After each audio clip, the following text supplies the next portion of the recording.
Summun bukmun umyun fahum la yarji'un. Pada bacaan summum, di sini yang pertama ada bacaan gunnah pada huruf mim yang berharakat tasydid. Maka apabila ada mim berharakat tasydid atau nun berharakat tasydid, maka kita namakan dengan gunnah.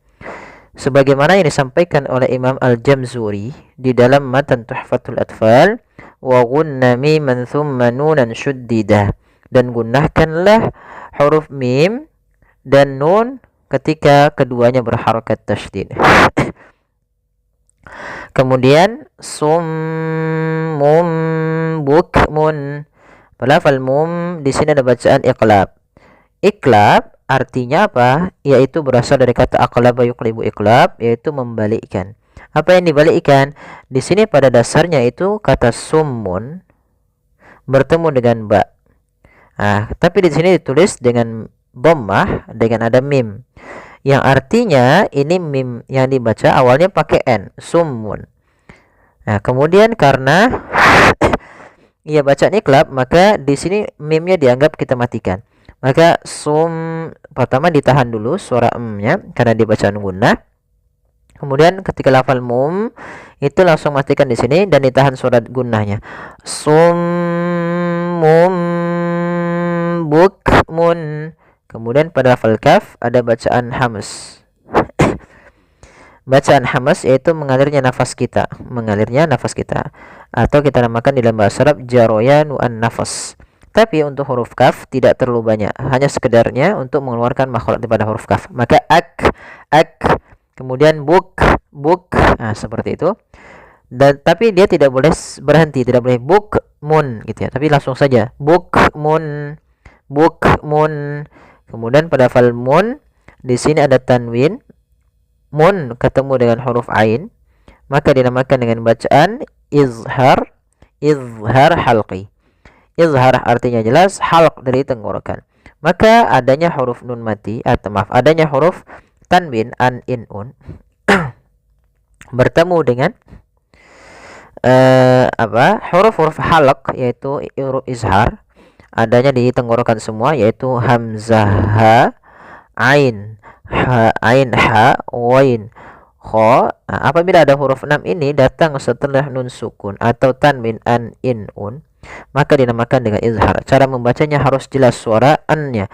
Bukmun tidak boleh ditahan bukmun, tidak boleh. Kemudian naum yunfahum. Pada lafal yunfa di sini ada dhammatain ditandai warna hijau bertemu dengan fa, maka dinamakan bacaan ikhfa. Maka suaranya harus disamarkan.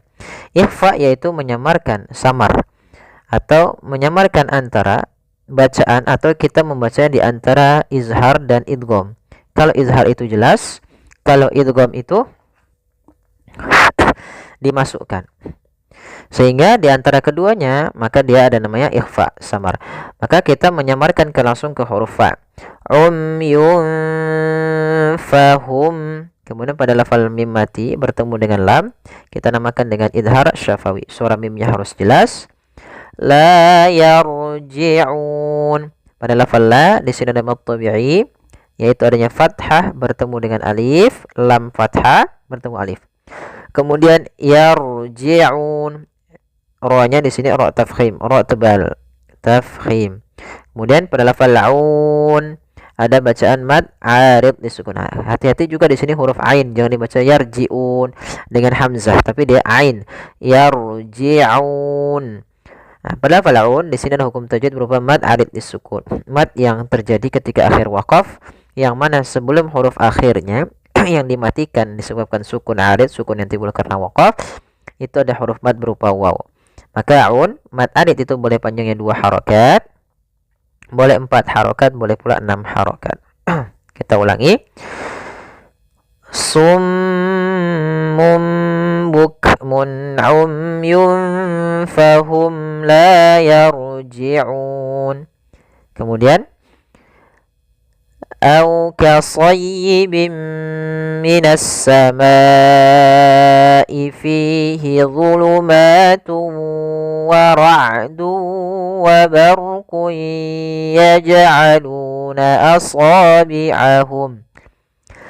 يجعلون أصابعهم في آذانهم من الصواعق حذر الموت والله محيط بالكافرين.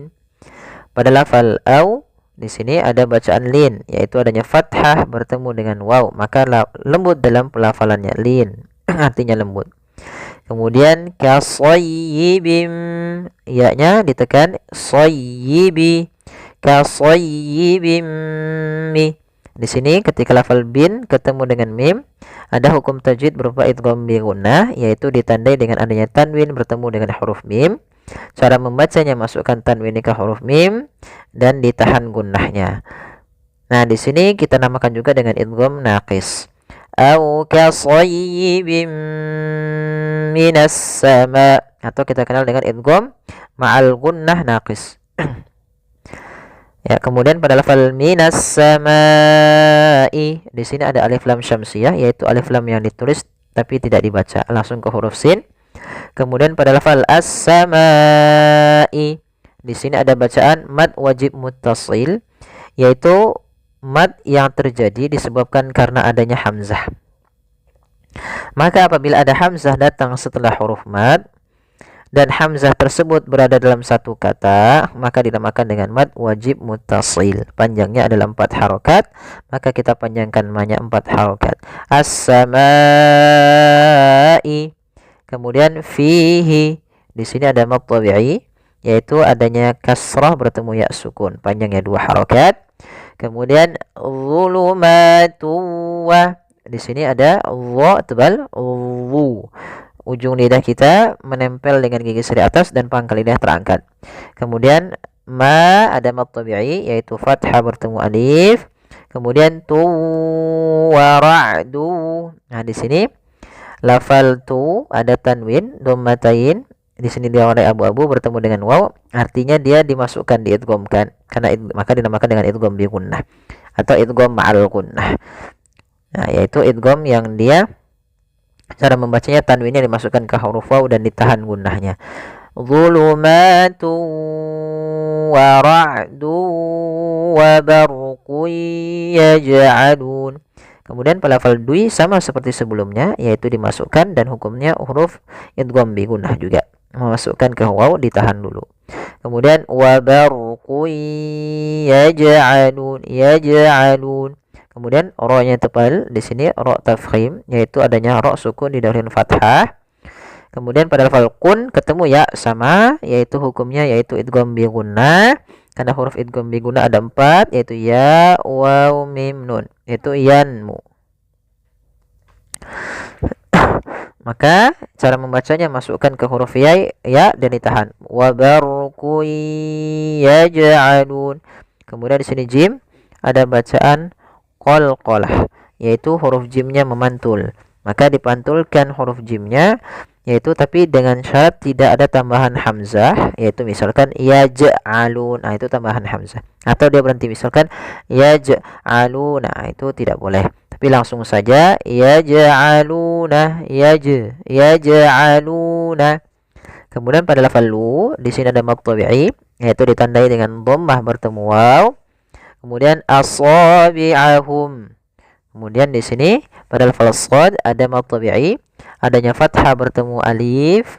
Kemudian di sini pada lafal hum bertemu dengan fi, kita namakan dengan idhar syafawi. Idhar syafawi terjadi apabila ada huruf mim mati bertemu dengan huruf hijaiyah seluruhnya kecuali mim dan ba. Karena kalau mim kita namakan idgham mimi, kalau mim mati bertemu ba dinamakan ikhfa syafawi. Kemudian fi adhanihim, pada lafal fi di sini ada bacaan mad jaiz munfasil, yaitu adanya huruf hamzah yang datang setelah huruf mad dan hamzah tersebut berada di lain kata. Panjangnya kita boleh panjangkan panjang 4 harokat atau 5 harokat sebagaimana mad jaiz, sebagaimana mad wajib muttasil. Fi adhanihim. Kemudian pada lafal a ada mad badal, yaitu adanya hamzah bertemu setelahnya huruf mad, maka dinamakan mad badal, panjangnya sebagaimana mad tabi'i. Kemudian zanihim. Nah, di sini juga ada mad tabi'i, yaitu fathah bertemu alif. Hati-hati dalam pelafalan zalnya, jangan sampai terbaca dengan huruf za. Kemudian mim mati bertemu mim dinamakan dengan idgham mim. Maka adzanihim. Cara membacanya, suara mim yang pertama masukkan kepada mim kedua dan ditahan. Masukkan mim kedua, ditahan suara gunnahnya. Adzanihim, misalkan fi adzanihim minas sawa'iqi. Kemudian pada lafal as-sawa'iqi, di sini ada alif lam syamsiyah, yaitu alif lam yang ditulis tapi tidak dibaca karena kita langsung ke huruf shad. Kemudian wa ada mad tabi'i, yaitu fathah bertemu alif. Kemudian hadzarul maut. Nah, hati-hati dalam lafal za, jangan sampai hazarul maut dengan zai.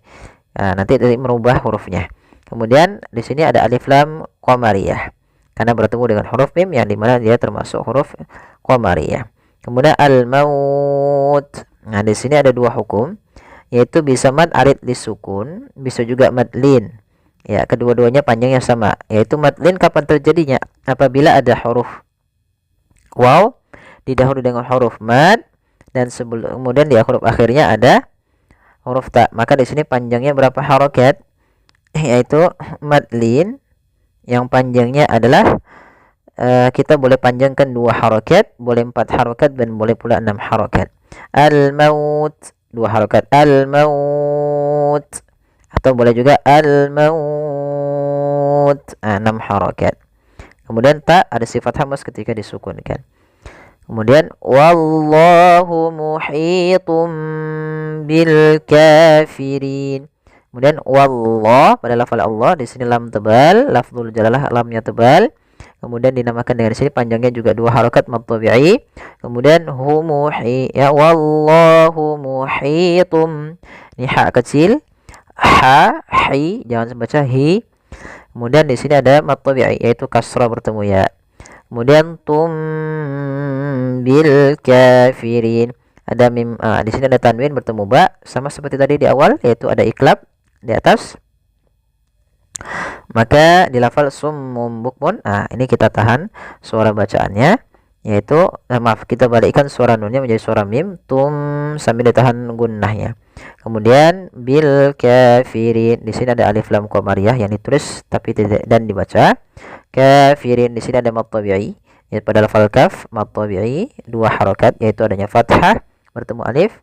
Kemudian kafirin ada mad arid lisukun, yaitu kita boleh memanjangkan 2 harokat, boleh 4 harokat, dan boleh pula 6 harokat.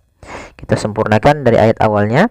Au kasayyibim minas samai fihi dhulumatun wa ra'dun wa barqun yaj'aluna asabi'ahum